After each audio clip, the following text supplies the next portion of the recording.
we pray the Lord that you bless over them and continue to go with us in their life, Father. Bless our pastor, bless our family, bless all our families, dear Lord. And we pray the Lord that you bless this nation with you. Bless the president, bless all the people there in the country. We ask you, Lord, that you continue to lead us and guide us. In Jesus' name we pray. Amen. Amen.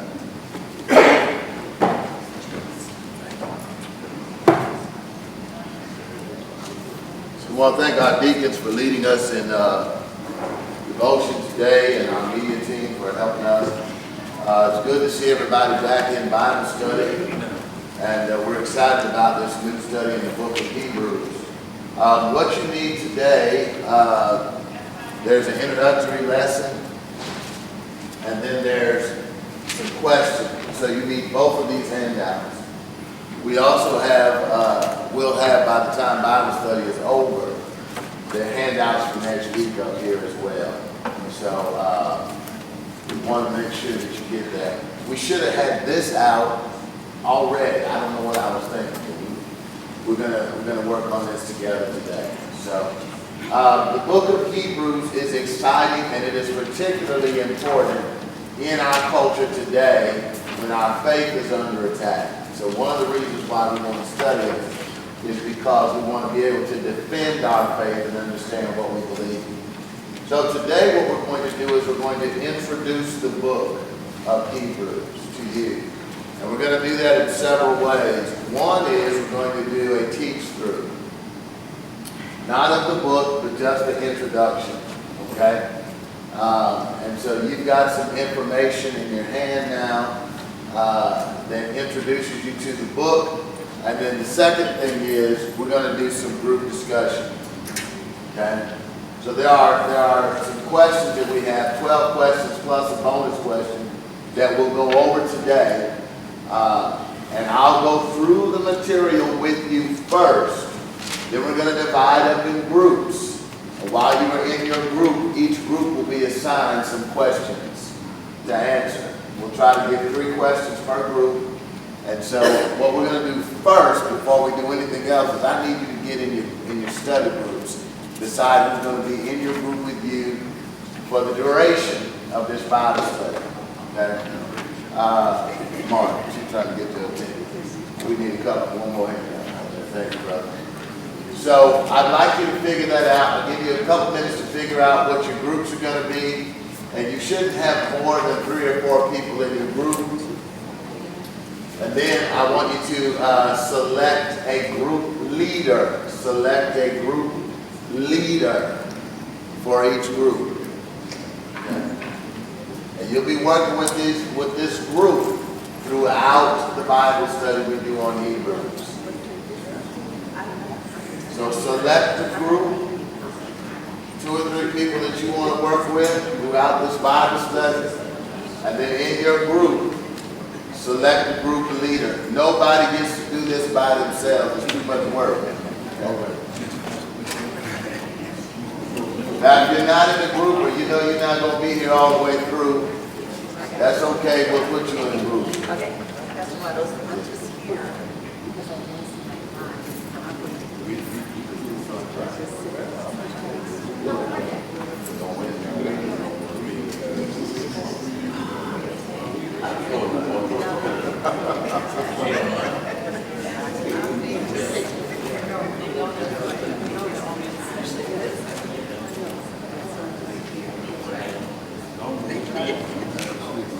Is there anybody not in the group? Everybody's in the group? Has every group picked a leader?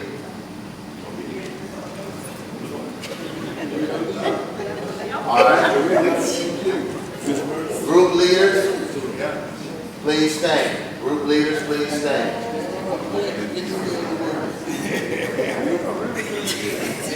Come on now.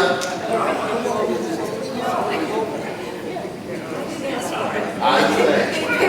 That's good. They picked Martin Luther King too. So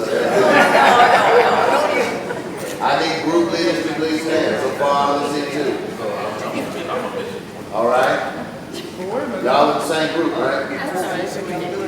You're going to do it together?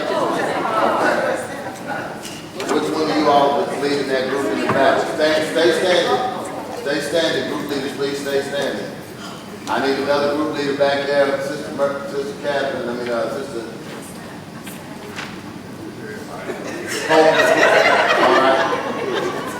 All right, great. Who's going to be the group leader up here? Yeah. Stay standing because I have an assignment for you. Group leader, please stay standing. All right, I need a group leader right here. Deacon Pastor is going to be the group leader. Now this group right here, who's your leader? This group of ladies right here. Are y'all a group? No. Everybody you're in this group? What group of you two ladies are in? This one. Oh, you're in this group. Okay, so y'all are not. Okay, so Deacon Patterson, your group has questions 1, 2, and 3.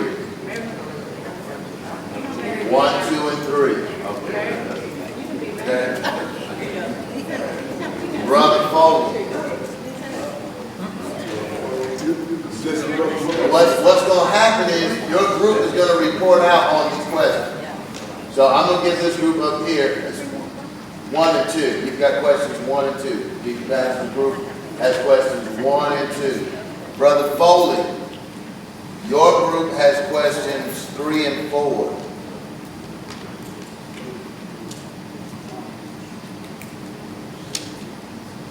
Okay. Sister Watson, your group has questions 5 and 6. Sister Hunter, your group has questions 7 and 8.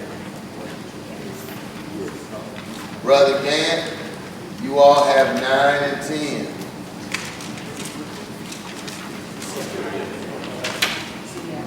And then Sister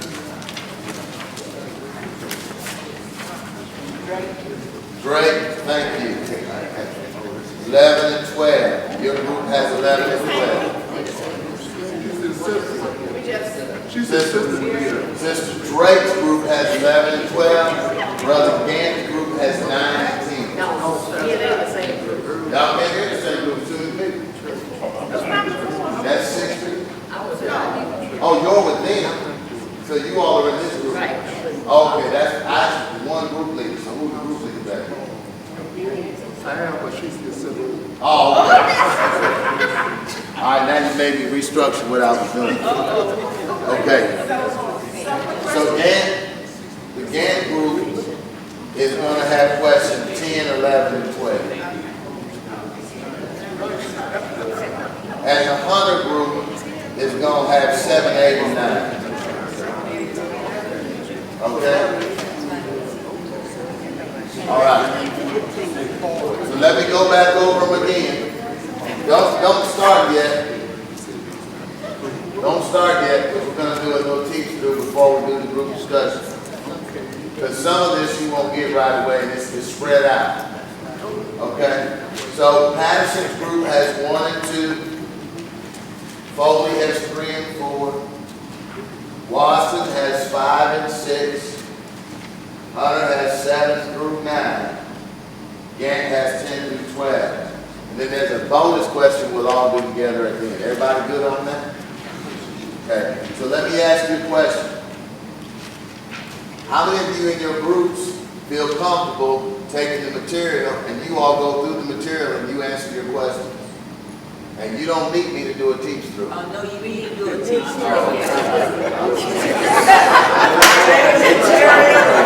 I tried it.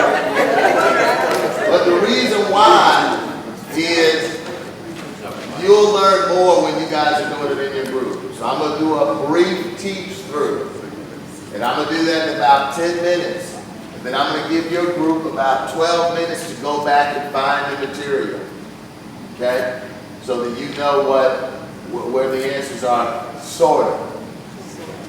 That you all will formulate the answers and you will report out when we get to the end. Is everybody good on that? The group leader does not have to do the reporting, but group leaders, you have 2 responsibilities. One is I need you to keep track of who's present in your group from week to week. I want you to know who's in your group from week to week. somebody's missing from your group leader, I want you to call them and I want you to let me know. You can just shoot me an email. Okay? That's your group leader. Let your group leader know. Okay? I'll come in at 7 o'clock next week because I can't come at noon, so I won't be here. Okay, so that means you need to assign somebody in your group your responsibility. Yep. So group leader, if you're not going to be there, then you have to assign that responsibility to somebody. But if somebody's missing from your group each week, then you need to call that person and see what's up. Here's the second thing I want you to do. Group leader, number one, you're responsible for who's in your group. The second thing I want you to do is I want you to keep up with who is going to be reporting from week to week. Okay? Man, it's getting hard already. This is only group leaders. It's only group leaders. We're going to a new level. Okay. Third assignment for the group. This is for every group. 2 assignments for every group. One of those assignments is to pray together in your group. So as you are in your group and prayer concerns come up, we'll give space every week for you to pray together. Okay? And then the last assignment for every group is to recruit members into your group. You recruit. So if somebody shows up, they're not in the group, then your responsibility is to recruit. Okay? There are a couple people who normally would be here today at noonday Bible study who might not be here. So y'all snatch them up. Okay? If you see members or attenders who come and they're not in Bible study, your group responsibility is to recruit them. Okay? So let's go back over the assignments again. What are the 2 things the group leaders are supposed to do? Group leaders. Who's in your morning? Know who's in your group and who's reporting. Reporting. What if somebody's not present in your group? What's the group leader supposed to do? Call and check on them, man. Do what else? Let me know. Okay? What's the 2 responsibilities of every group? Pray together and recruit. Okay? You can also study together. If somebody's not going to be in Bible study and you want to catch them up on the material, you can do that. Okay? All right. So let's get into our little teach through. So the book of Hebrews.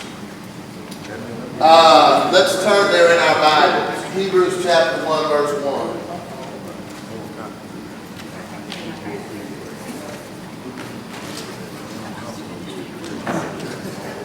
This book and all of the books of the Bible, there's something unique about it. There are several things that are unique about it. So let's turn to Hebrews. Right before the book of James, right after what other book? Titus, Timothy, Philemon, then Hebrews. Okay? Right after the T brothers. Okay? 1st and 2nd Thessalonians, Timothy, Titus, Hebrews. Okay. So Hebrews chapter 1, we're just going to read a little bit and then I'll get into the background of the book. You all see that all right?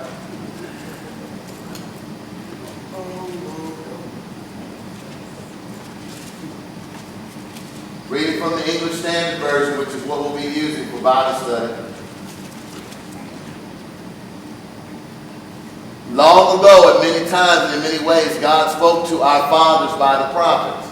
But in these last days, He has spoken to us by His Son, whom He appointed the heir of all things, through whom also He created the world. He is the radiance of the glory of God and the exact imprint of His nature. And He upholds the universe by the word of His power. After making purification for sins, He sat down at the right hand of the Majesty on high, having become as much superior to angels as the name he has inherited is more excellent than theirs. Okay? I'll stop right there. The book of Hebrews, there are 13 chapters in the book of Hebrews. The author of the book is not known. Okay? However, the date of writing is assumed to have been before the temple at Jerusalem was destroyed in AD 70, because the writer of Hebrews speaks of the temple as still being present and the sacrifices still going on. So the temple has not been destroyed yet, so the book has to have been written by AD 70, and he speaks of the temple in present tense and the sacrifices in present tense. One of the other things that's interesting is that this is the only book that speaks of the imprisonment of Timothy, which probably was the result of Nero's assault on the church in AD 64. Okay? So in 64 AD, Nero launches an assault on Jews and lumps Christians in with them, and many of the church are arrested. The temple itself is destroyed in AD 70. And so most writers will assume the book was written sometime around 68 to 69 AD. Okay? We don't know who the writer really is. The early church fathers tell us that the writer of the book was not known. And there are some people that want to say it's one person or another, Barnabas, Paul, some other people. However, what we do know is that the writer was a Hellenistic Jew who was a very creative theologian. Those are the things that we do know. Okay? What we also know is that the writer used the Septuagint in their writing. Okay? It wasn't Paul, it probably wasn't Barnabas or Apollos, we don't know. Whoever it was attached to the apostles or was an apostle. Because all of the New Testament writings are attached to the apostles or somebody directly attached to one of the apostles themselves. The book is written to the Jewish diaspora, the Jews that had scattered from Jerusalem and Judea into Samaria and all the othermost parts of the world. They had been spread out because of the persecution that was going on. And so the book is written to them. Okay? The book is probably written to Hellenistic Jews, meaning Greek-speaking Jews, because the writer quotes from the Old Testament written in Greek, which is called the Septuagint. Okay? The writer does not use the Hebrew scriptures quotations except for twice. All the rest of the time in the book of Hebrews, he's quoting from the Greek Old Testament called the Septuagint. Okay? The book is not an epistle. So it's not proper to speak of Hebrews as the epistle to the Hebrews, because there's no author's name, there's no salutation, there's no indication who the book was written to or in a particular location. Okay? So it's really a sermon in written form. It's really a sermon in written form. It's really an exhortation written out. Okay? That's how the book is constructed. Okay? Now, the writer's purpose is to urge the readers and the hearers to persevere in their faith in Christ and not go backwards into Judaism. That's called apostasy. Reverting from faith in Christ to something else. How do you spell that? A-P-O-S-T-A-S-Y.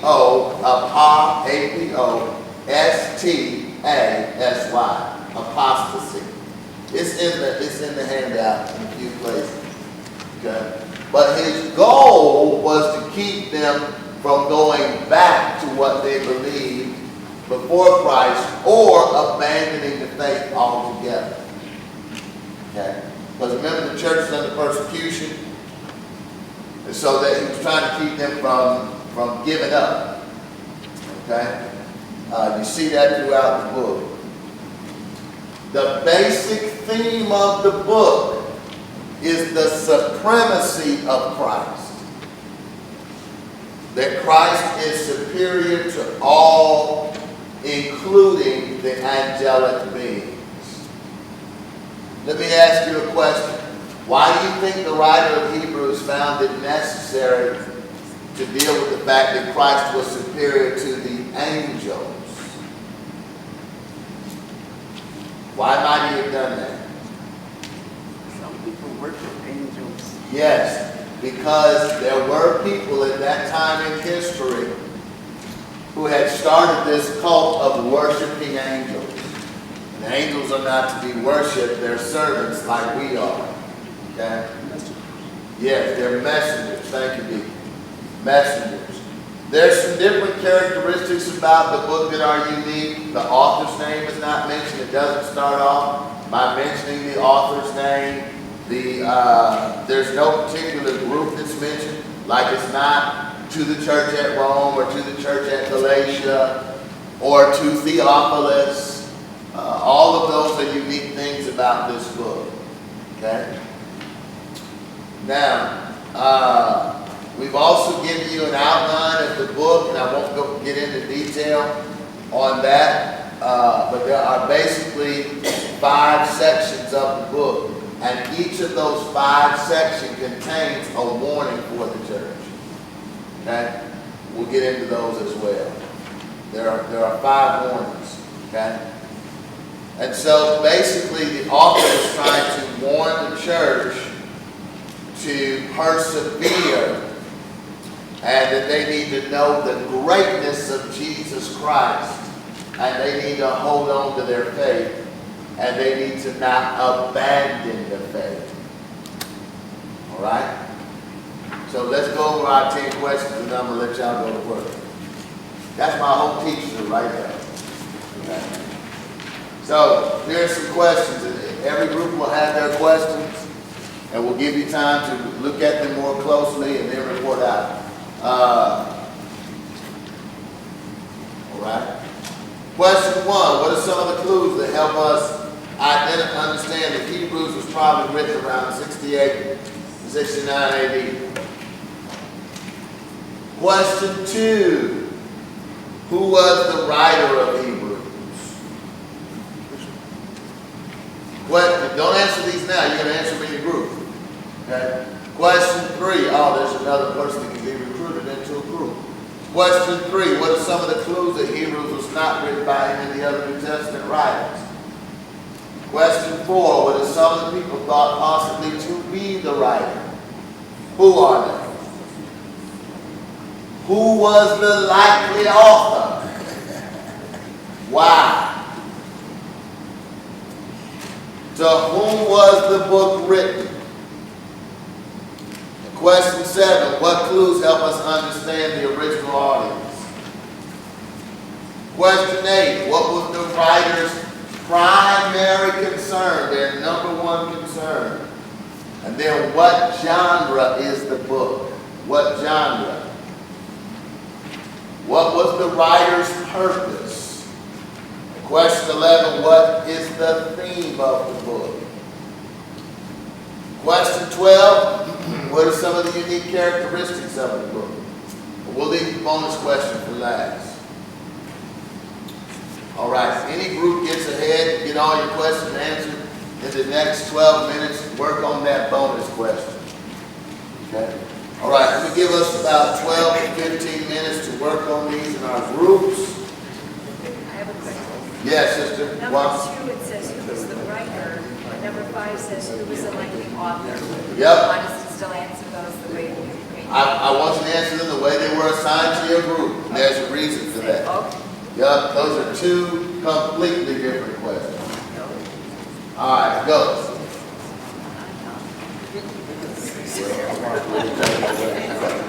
Anybody need hand down?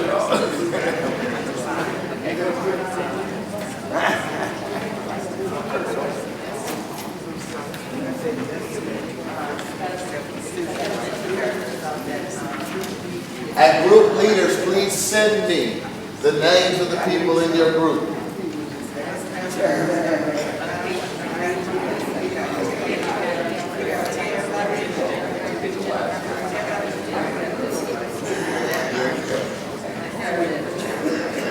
Now, if your group needs to move to work, that's okay.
understand that they were, that the children are there. That ain't, and this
Right, is there any group that is not finished with answering your questions yet? Is there any group that is completely finished already? You answered yours. Okay, all right, keep working. That bonus question at the end is going to take a little work. About 2 more minutes.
None.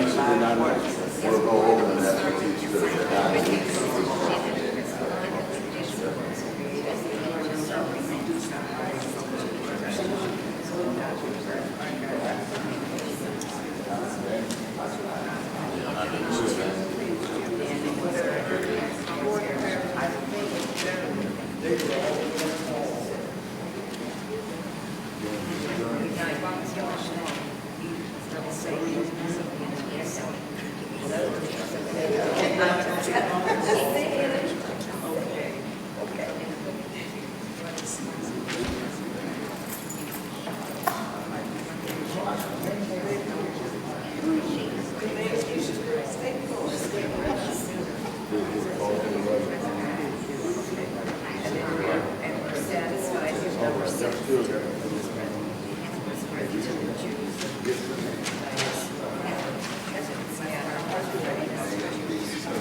Now, Bruce, make sure you decide who's going to report out for you.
All right, Saints, let's draw together. So group number one, question one, Deacon Patterson group. What are some clues that help us understand? Here's what I'm going to have you all do because I'm losing my voice. I want your group to read the question and then answer it. Now I'm going to let you all talk and I'll just kind of guide us along.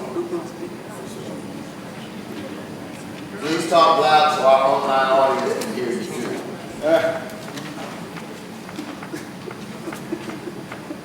What are some of the clues that help us understand that the Hebrew was probably written around 68 to 69 AD? We came up with the book was written before 70 AD, that the temple was destroyed in 70 AD because of the decisions of the Nero that they worshipped in the temple before that time, and everything was written. The main clue was that the temple was destroyed in the year of AD 70 AD.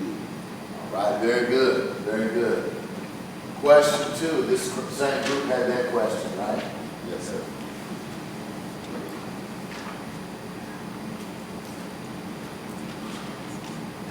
Who was the writer of Hebrew? We don't know the author. The author is unknown. The author is unknown. Only God. Only God knows. So who is really the author? The Lord. Okay, all right. Question three, Brother Foley's group. What are some of the clues that Hebrew was not written by any of the other New Testament writers? But they didn't really know who really wrote Hebrews, and they didn't, none of the writers match Pauline's style of writing. So they had a hard time trying to figure that out. And in the main writings that they thought that was actually writing was Luke, Paul, Barnabas, and Clement. But all the other books were just made by, they really didn't know those. Some of them was prophets, some of them were teachers or whatever. And those were Barnabas, Luke, Peter, Stephen, and all these other characters that they have here. All right. All right. So none of the style of the book didn't match. Pauline, yeah. And Yeah. all of them had their own kind of style of writing. Right. Which Okay. was part of Paul writing. And at the same time, Paul had a bunch of people following him as he was doing all of this, which was, shoot, where they at? They in here.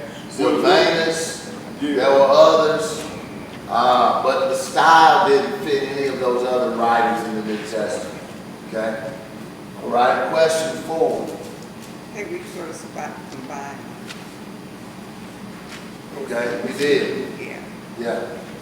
Yeah. All right, question 5 was Cheryl Watson's group. That's sweet. But the leader doesn't have to speak, right? The leader's supposed to know who's speaking.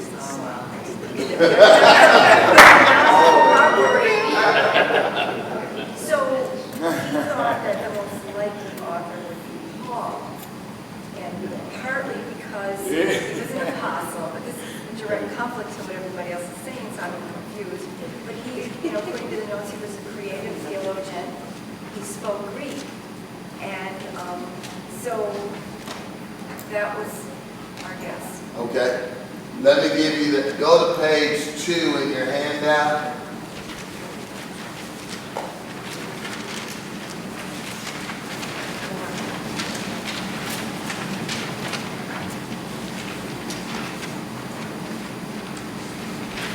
And what it says is, all that can be said with certainty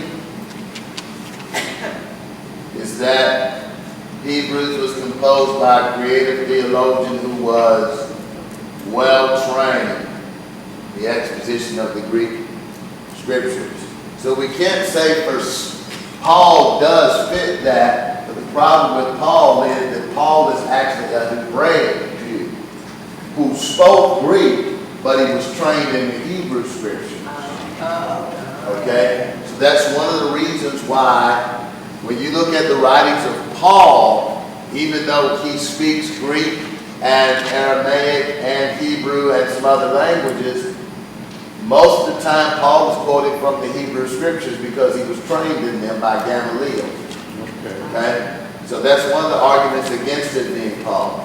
But whoever it was a Hellenistic Jew who was a creative theologian trained in the Greek scriptures of the Old Testament. Okay? Yes. So the answer would be uncertain. No, the answer is it was a creative theologian well trained in the exposition of the Greek scripture. Okay. Yeah. But we don't know who that is. Okay. But he was very fluent. He was very fluent in the scriptures and the language and the theology. Okay. Yes, ma'am. And he was a Jew. And he was a Jew, most likely. Yeah. Yeah. The familiarity with the temple, the familiarity with the sacrificial system, all of those things point toward a Jewish author. But the quotations from the Septuagint, the Old Testament written in Greek, point to somebody who was a Hellenistic Jew, a Greek-speaking Jew. Okay. All right. Question 6.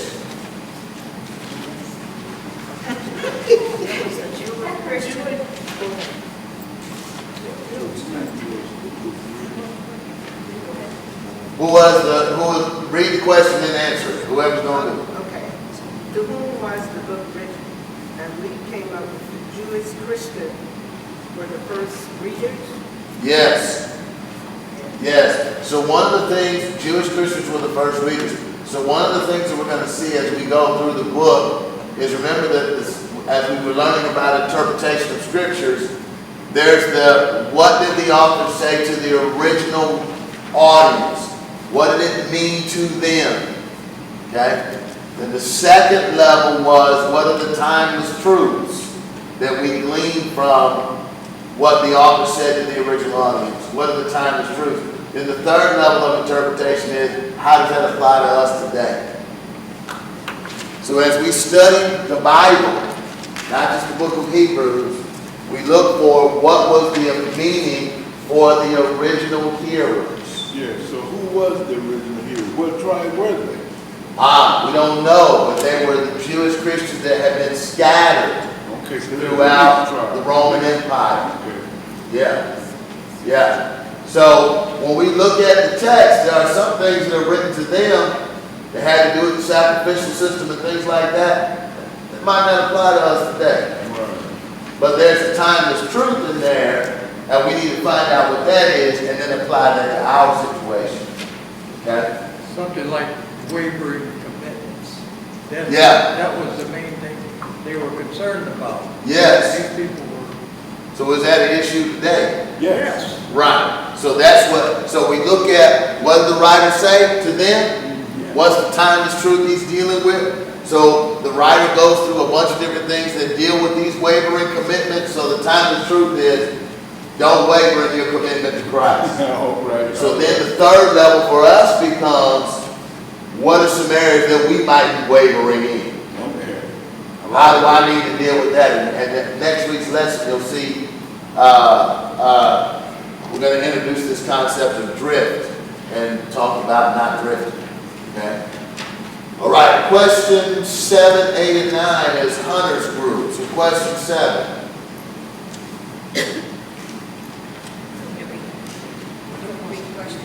You have to read the question and answer. What clues help us understand the original audience?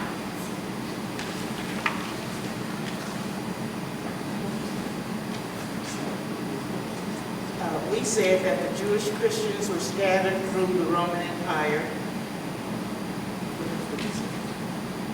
Okay? And That they were being encouraged to persevere in faith. They were converted from Judaism to Christianity, and they were new converts. All right, so they have been converted from Judaism to Christianity, but what in the book helps us understand that probably was the case? Look on page 4.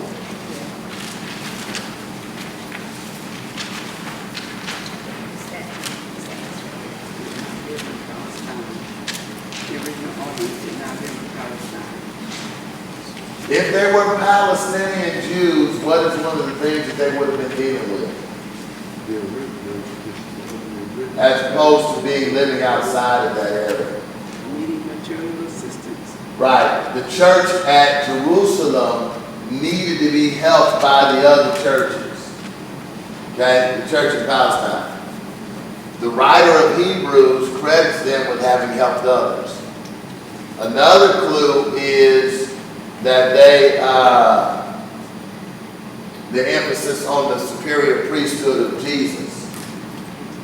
Only Jewish believers would understand what he was talking about as he related to the priesthood of Christ in the context of Judaism, because not Gentile believers didn't have Jewish priests. Okay? So that's one of the clues, is the emphasis on the superiority of the priesthood of Christ. Okay? And then all the Old Testament quotations too. Okay? So he assumed that they knew the Old Testament, right? Okay. If I call out John 3:16, I'm assuming that some of you all know it because you were in Bible study with Sunday school. All right. What question 8? Let's do that. What was the writer's primary concern?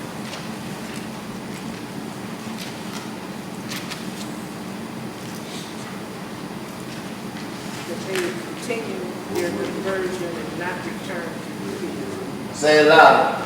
That they would continue their conversion and not return to Judaism. Yes, absolutely. That they would continue to persevere in their faith and not go back to doing what? Worshiping Yes, to their former customs and beliefs as Jews, right. We want them to hold on to their faith. All right.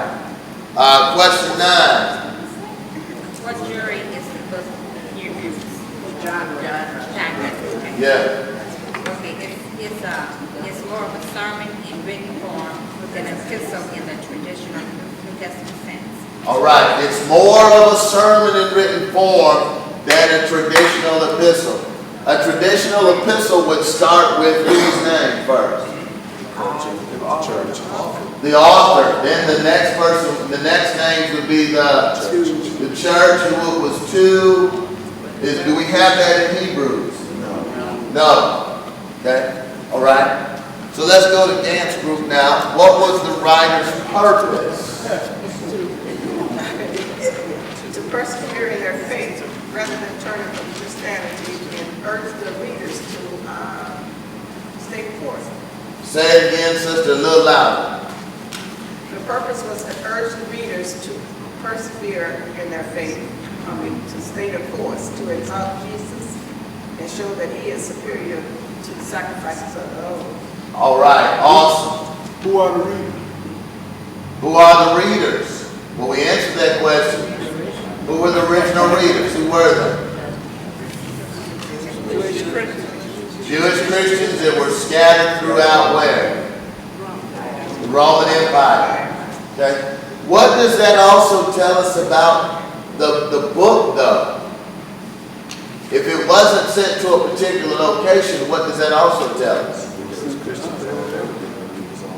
There were believers all over, and? Yeah, all over the Regency, I hear. Yes. They did what? How did they get the word? Through letters. Yes, but what, so if we have the book of Hebrews, it's written down, how did they get it? Yes, but how did they get the book of Hebrews? Word, written, typed, I don't know, you got me guessing. No, what did you say, brother? Say that again, Brother Mark. I don't know what I was just rambling on. No. What did you say? You said it was written. Written. So remember that the books were copied and distributed. Right. So the books were copied and distributed around the Roman Empire. Okay? All right? And it was read to them. It was read to those, especially those who could not read. So the fact that the book is a sermon in written form was helpful because that meant that people could hear it again and again and again. Okay? All right.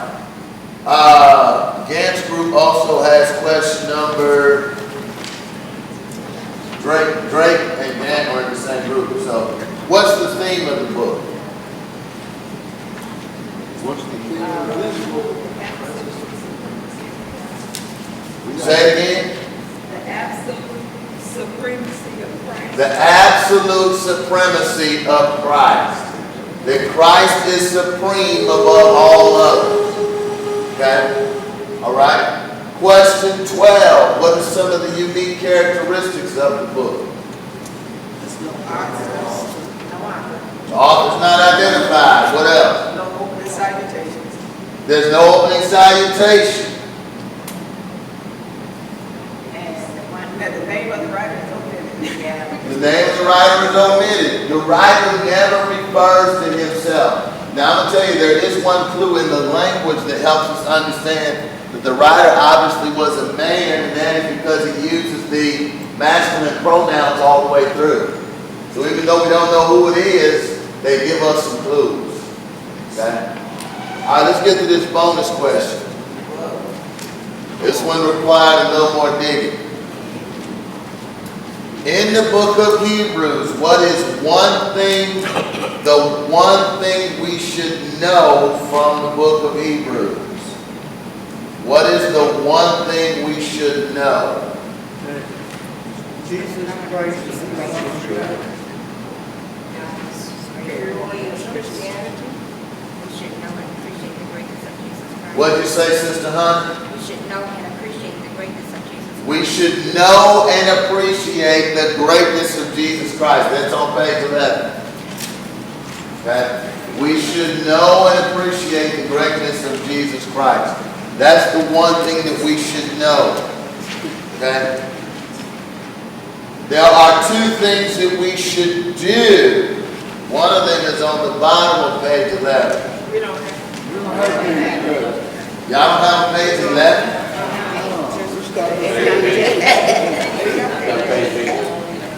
Okay, I'll give it to you. Somebody got it because they read it correctly.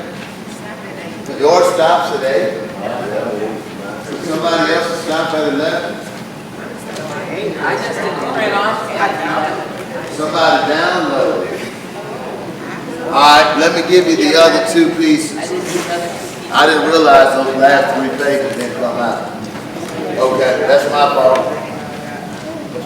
So the one thing that we must do, one thing we should know is we must know and appreciate the greatness of Jesus Christ. Okay? There are 2 things we should do, and I said these at the beginning. One of them is that we should continue to trust Christ. 2 things we should do. Continue to trust Christ. Continue to trust Him.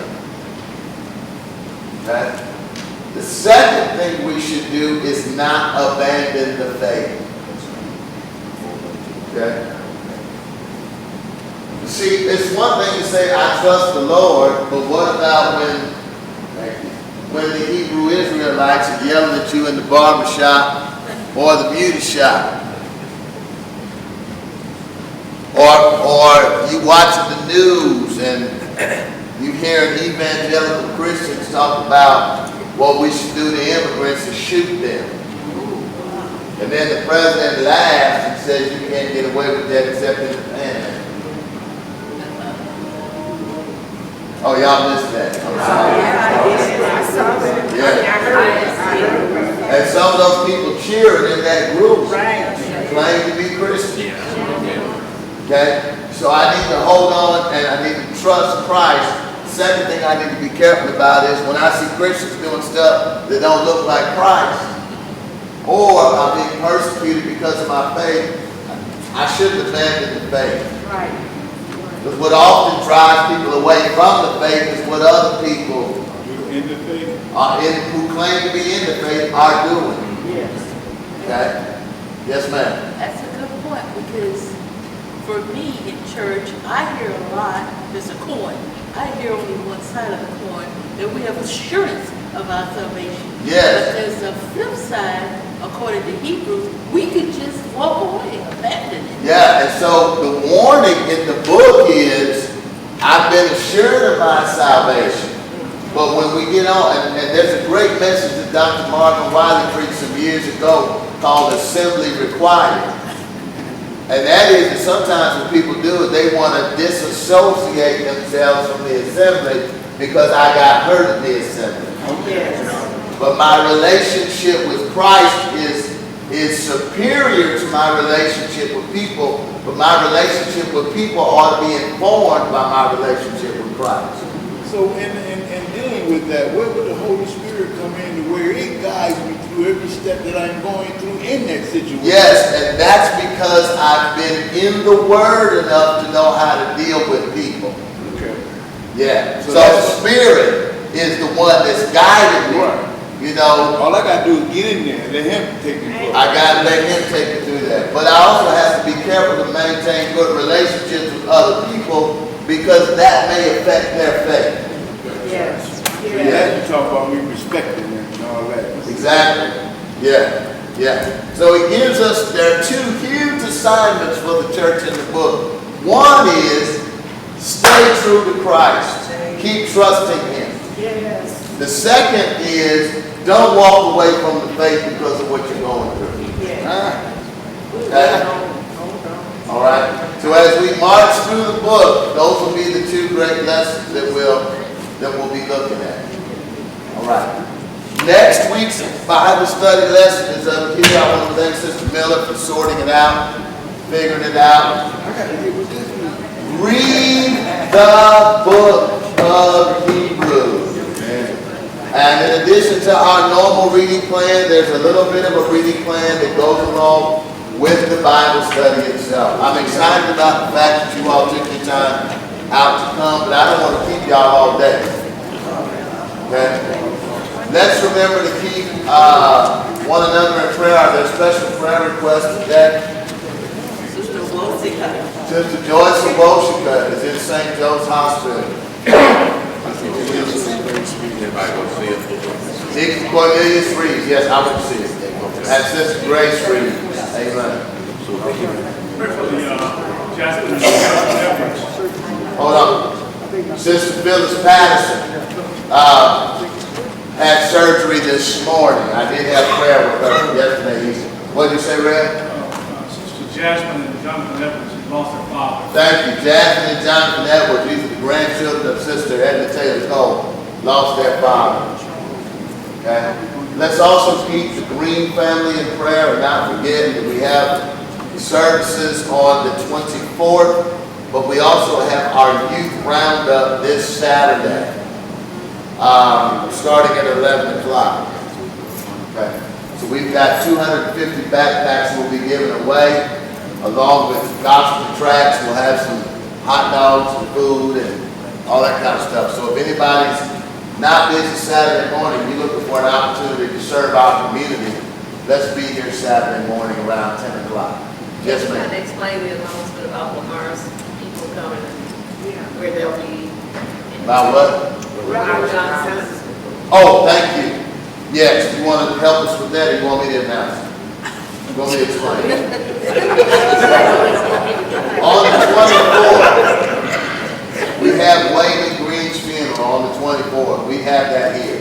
But also, Mount Hermon Baptist Church from Lynette, Alabama will be going to visit Bethel Baptist Church in Albion. But they'll be staying in Ann Arbor. And so we're looking for some people to help serve as bus drivers and tour guides on the 24th so that we can host them the way they hosted us. They're going to be staying near Briarwood and they're going to be going to Briarwood Mall. So we're looking for some people to help host and serve as drivers to help get those that want to get around. Okay? So if you're not busy on the 24th helping us with the funeral service, there's another opportunity to serve. And you remember, they took us all over the place. And so we need some people to help with that. That'd be a good partnership for us because we are going to Bethel in Albion later on. Okay? What's the pastor of that church? That's not spread out of that. Okay, I thought so. Okay. Right. All right.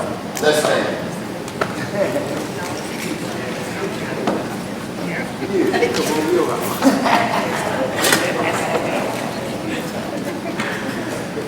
Deacon Reeves, if you would, come close us in prayer since you up here. Let us pray. Father God, we come to you this afternoon, Father God, so graciously thanking you, Lord, for the word that has been presented and taught to us. Thank you, dear Lord, for our Pastor Waddles, for being that man of yours. Love you with the depths of his heart. Father, we just thank you this afternoon for the opportunity to come and hear that word. We just thank you for your Son, Jesus Christ, who made a way for us to get back to you in faith. And Father, we ask that we just hold on to our faith and revert not back to the beliefs and the ways that we were. We ask you, dear Lord, to look upon those that the name were mentioned, for the sickness and the absence of the loss of a loved one. Continue to bless this church, continue to bless this community, our state and our country. In Jesus' name we do pray. Amen. Amen. Bless you. Yes, Sister Grace. Pastor, you said we're going to Albion later on. Yes. This next month? Hold on.